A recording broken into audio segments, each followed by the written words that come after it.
So hey everyone, welcome back to a quick and very interesting tutorial where in this quick tutorial I'm going to show you how you can create a text portrait from an image. Now in order to do it, all you need to do is just simply open any of the browser you have. For example, if I open the Google Chrome browser, here I have to search for text-image.com. You can see the very basic URL over there.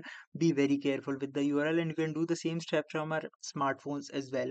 Now once sites get loaded, here you're gonna see a sample page right there, how your image gonna look right there. Now in order to do it, all you need to do is to simply convert your image. Just simply go to the option of you can see multiple sample site right there. For example, let's select this one, and here you're gonna see the text image right there.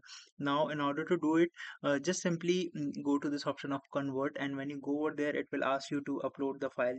Let's just upload the file I have, and here you're gonna see multiple settings that I can use. And once I am done with my settings, I can directly hit convert and my image will be converted to a text image in some seconds. You can see it's right there. Alright, so that's it for this tutorial. I hope this video will be helpful for you. Make sure to hit the like button and subscribe button for more such helpful and interesting tutorials. See you in the next one. Take care.